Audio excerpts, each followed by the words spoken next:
Back here at home, a Myrtle Beach man and his wife had a scary experience after his wife started choking on her breakfast. The staff at Eggs Up Grill in Myrtle Beach rushed to help her aid and actually stopped her from choking. ABC 15's Joel Vasquez joins us now live in studio to tell us how the staff were able to save her life. Joel. Andrew, Curtis and Beth Calamari are regulars at the Eggs Up Grill in Myrtle Beach. The elderly couple were enjoying their meals until the unthinkable happened. It was a casual breakfast outing for Curtis Calamari and his wife Beth that turned into one of the scariest days of their lives. She ordered eggs benedict. She took a slice of the muffin and the egg and she choked on it. This camera footage from the restaurant shows the moment Beth chokes and slouches over. Server Stephanie Fisher recalls the incident. I looked at the woman in her, right in her eyes. I said, "Are you okay? Are you choking?" She just had a blank look. She had a blank look. And then the next thing you know, she was sitting in a booth. She fell. So she passed out into the booth. That's when manager Ruth Weibel came to help. A heart attack because it was a stroke. She said she's choking. So I immediately ran for the life vac. A life vac is a plunger-like device that sucks up anything lodged in a person's throat. This literally just goes right over the face. It pops in to this squishy thing. When you squeeze it, the air goes out through the vents around, so that when it comes back, the suction only pulls through the middle to dislodge whatever is in there. Every Eggs Up Grill has a life vac, and all employees learn how to use it. But Fisher says that doing it in real life is completely different. It's a whole lot different, because you're running on adrenaline.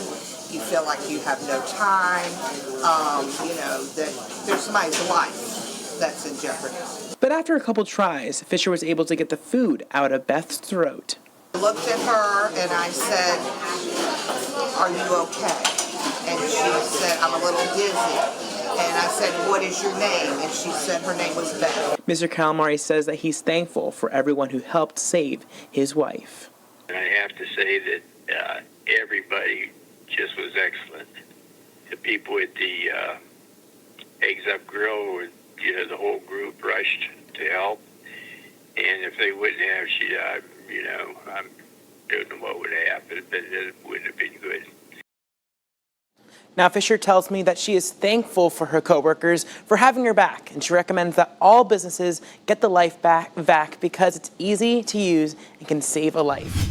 West Ashley Pond is being affected by cooking oil. That's according to volunteers from Carolina Wildlife Rehabilitation Center. They say they have been working to protect the reptiles and birds from this alleged contamination. Our Kennedy Buck is working for you and spoke to a volunteer who is now doing everything in his power to bring these animals to safety. Kennedy, how did they discover this oil first and foremost? Well, Natalie, volunteers began to notice that birds and turtles began to have an oily white appearance to them. Then they discovered that the cause is possibly old cooking oil being dumped into the pond by nearby restaurants. On Ashley Crossing Drive lies two ponds.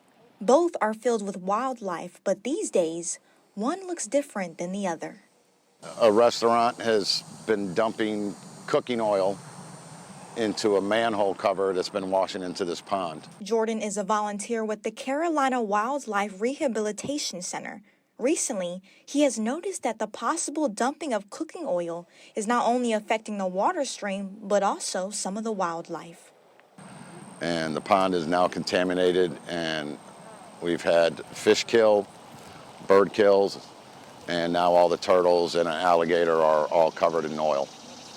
He says the oil makes it harder for the animals to complete normal body functions. They cannot regulate their body heat, and then they preen, then they ingest it, which gives them liver issues, and they cannot regulate their body temperature. Same with the reptiles. So a lot of them are going to slowly die if they're not captured. If action is not taken soon, Jordan says the oil could affect other nearby streams. At the least, somebody should have blocked off the exit storm drain from here, which is still steadily flowing out and probably working its way to the Ashley River, where it's just going to affect more wildlife. Jordan and his team have been going out with turtle traps to try and capture as many turtles as they can to take them to local turtle rehabilitation centers. But he hopes authorities will get involved. Somebody needs to step up quickly and get this under control. We have asked DHEC and DNR to verify these claims and are waiting for a response. Live in the studio, Kennedy Buck, ABC News 4. Thank you, Kennedy. Now, more recovery efforts for the wildlife will be done all throughout the week. Organizers are welcoming everyone to join them. All you have Christopher Jordan via Facebook.